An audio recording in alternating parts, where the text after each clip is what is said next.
Welcome to the audiobook Naughty Thoughts, Book 9 in the Ellis Chronicles series, written by T.E. Robbens and narrated by Ashlynn Brooks. Thank you for purchasing this audiobook. We hope you enjoy it. Chapter 1. Ellis had a smile on her face when she walked into class Monday morning, still riding high from her date and first kiss with Lynn. Paula spotted her as soon as she walked in the door, making a beeline over to see why she was so happy.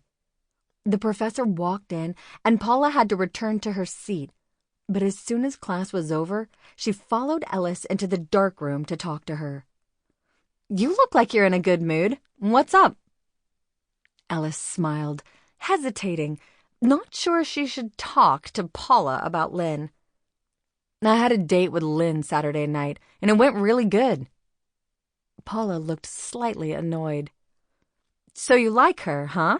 Well, that's probably for the best anyway, since Tony and I had a long talk Saturday night and decided to try a little harder at making things work.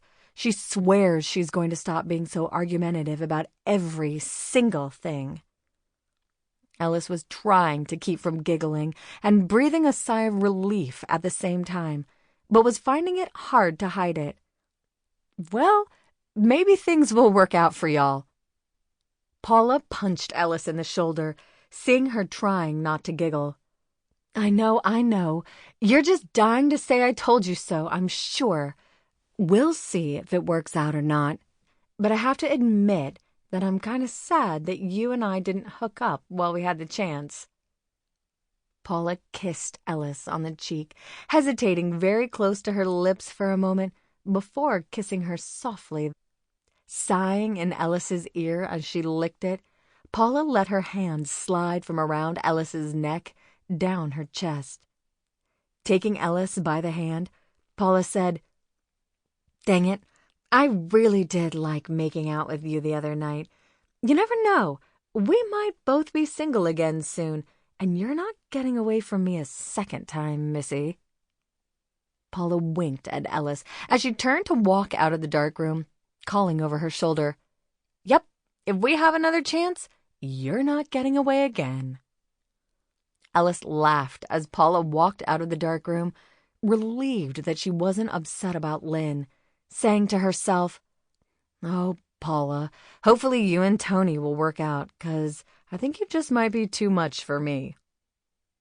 Grunting, she wiped the wetness from her ear, wishing that Paula hadn't done that, because it was making her think about the last visit to Paula's house and how close they had come to having sex. Geez, now I'll need a cold shower when I get home. Why do all these women insist on getting me so riled up? Shaking her head, Ellis tried to clear away the image of Paula sitting almost naked on the couch that night, but was having a hard time getting it out of her head. Maybe she should have just slept with Paula and got it over with.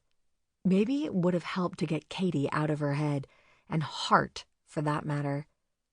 No, that would have only made things more complicated, and she had enough complicated things going on in her life at the moment. As she developed her pictures, she thought about her date with Lynn and how much fun they had dancing and kissing afterwards. She smiled to herself, thinking maybe things could work with Lynn. But then she thought of having to go to work and how much she dreaded the thought of possibly running into Katie and Pam. "Damn it, I can't even go to work without crazy women making things difficult," she said to herself. "I'll go to the other break room and restroom this week and just try to avoid seeing them at all." That was the plan. She would just change her routine at work and hope for the best. Surely, if she could avoid them for a week or so, things would settle down. Chapter 2. Ellis arrived at work that day and managed to sneak in at the very last minute without running into Katie or Pam.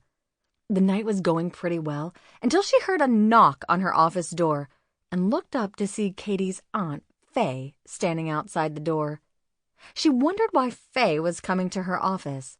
And then her first thought was that something had happened to Katie. Sample complete. Ready to continue?